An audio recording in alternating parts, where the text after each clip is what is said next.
Welcome to this week's episode of Let's Chat, where we explore the latest in marketing trends and tactics.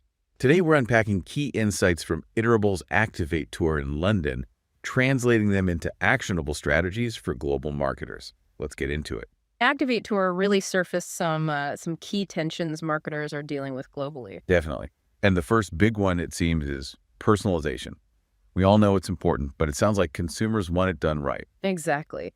They want it, but they're wary. There's this fine line. The research mentioned, surveying 23,000 global consumers. It showed 80% are okay with personalization in principle. But here's the catch. A full 2/3 have run into personalization that felt inaccurate or worse, intrusive. And that makes them just switch off, disengage. Wow, 2/3. That's a huge number. So getting it wrong is actually damaging. It really is. It has to be precise, and it absolutely has to feel valuable to the consumer, not just personalized for the sake of it. So how do brands walk that line, especially when you've got different cultural expectations globally? Well, Butternut Box had a really interesting approach. They talked about a personalization spectrum.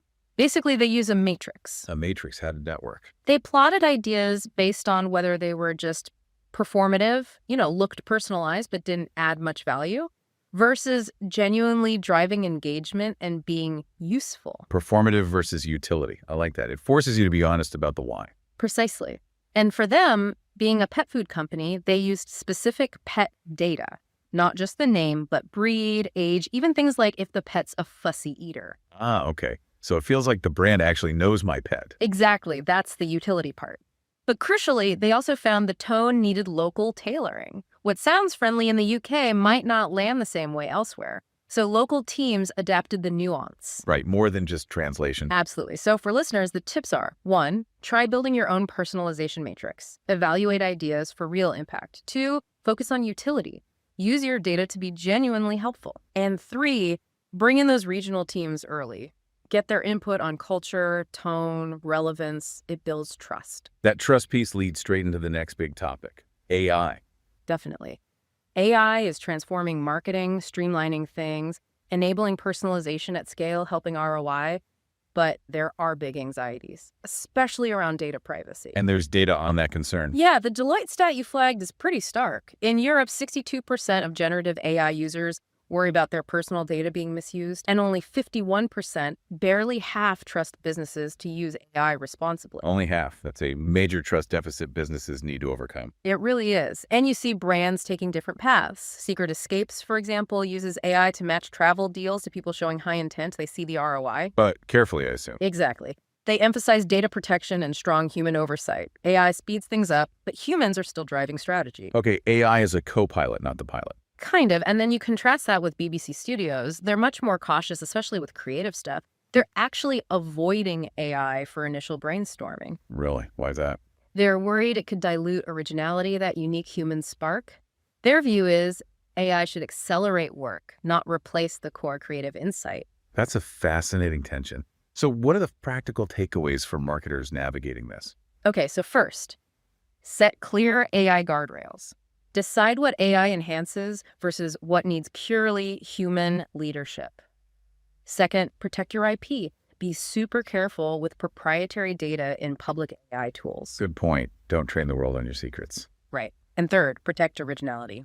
Use AI for efficiency, sure, but don't let it replace strategic thinking or your unique brand voice. Speaking of the human side, burnout came up too. And it's being framed not just as personal, but as a real business risk. And it absolutely is. The Marketing Week survey numbers were, concerning. 58% of UK marketers felt overwhelmed. 56% felt undervalued last year. That's a lot of people struggling. Yeah, and you can't expect top-tier creative work from people who are completely drained. It has to impact the brand eventually. Exactly. Burnout limits performance, period. It's a brand risk because it hits the quality of the output. It needs a cultural fix, not just individual coping strategies. So how do companies start to fix the culture? Well, Lauren Spearman, a brand consultant mentioned in the sources, had some practical ideas. She reframes self-care as a growth strategy, not an indulgence. Okay, I like that framing. What does it look like in practice? Things like shorter, more focused meetings to protect deep work time. And she suggested this brilliant idea, a rainy day folder. A rainy day folder. Yeah, a place to actively collect positive feedback, campaign wins, kudos, something tangible to look back on when things feel tough. It reminds you of your impact. That's actually a great, simple idea. We all need that sometimes. Totally. And the other big piece is flexible leadership. Managers need to lead with empathy, respect work-life boundaries, which vary globally, right? And adapt. Sustainable marketing needs people who aren't running on fumes. So, action points for listeners. Redesign parts of the workday, look hard at meeting culture. Second, make celebrating wins systematic. Maybe implement that rainy day folder idea. And third, if you're a manager, model that flexibility and empathy. Show you value well-being. It's good for people and performance. Okay, shifting from the team inside to the brand outside. How do brands become truly iconic globally? I feel like more than just being big. It really is. It's about the emotional connection, the meaning they create. Like, their absence would actually be missed, and values are key here. Values. How so? Well, the Edelman data showed 84% of consumers globally need to share values with a brand to buy from it. 84%. Wow. It means purpose isn't just fluff, it's table stakes. Absolutely. Authenticity matters. Sarah Reese Carstensen, who worked with Lego, asks this amazing question. What would the world miss if our brand disappeared tomorrow? That really makes you think, doesn't it? What's our real contribution? Exactly. And she points to Lego. They were near bankruptcy because they strayed too far from their core. They came back by refocusing on the brick, on creativity, reigniting that emotional spark. So it was about getting back to their roots. Pretty much. Her advice was basically trim complexity, blend data with storytelling, and act like a small, curious, connected business, even when you're global. Stay scrappy. Interesting. Stay small to grow big. Sort of, yeah. So the tips are, reinforce your core purpose relentlessly. Lead with storytelling to build emotion. Stay close to customer values. And partner strategically with others who align with your values. Okay, last big theme. Actually reaching these customers. Cross-channel CRM. What's the key insight there? It's about moving away from just batch and blast everywhere. It's designing journeys that make sense based on where the customer is, not just what the brand wants to push. Meeting them where they are. Exactly. And it works. McKinsey found customers interacting across multiple channels shop 70% more often and spend more. So a coordinated approach drives real value. Okay, so how do you coordinate without just adding more noise? Find My Past had a good example. They shifted from a one-size-fits-all approach to mapping journeys based on user behavior and lifecycle stage. So triggered by what the customer does. Right. And each channel got a specific job. Email for deeper content, SMS for alerts, push for in-app stuff, with rules to avoid bombarding people. Makes sense. Defining the role of each channel. And they did this really bold test. A control group of 10% got no onboarding messages at all. Whoa, what happened? It proved the value of their structured approach. The groups getting the relevant sequenced messages engaged and stuck around way more than the group getting nothing. Clear ROI. That's solid proof. So, final tips for getting CRM right globally. First, test with control groups. Prove your strategy actually works. Second, map the customer's journey. Design messages for their needs.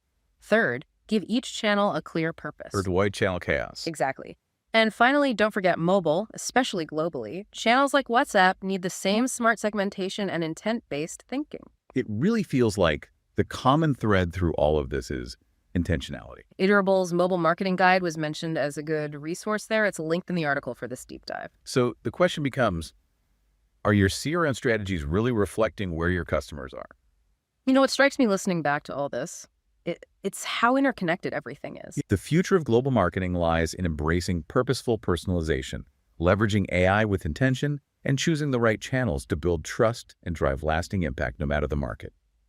If you want to go deeper on the strategies we covered today, explore the full on-demand recordings from Activate Tour London, where these insights came to life on stage. You can find the link in this week's article or at activate.iterable.com. We hope you enjoyed this week's episode of Let's Chat Global Marketing. Catch you next week, same time, same chat.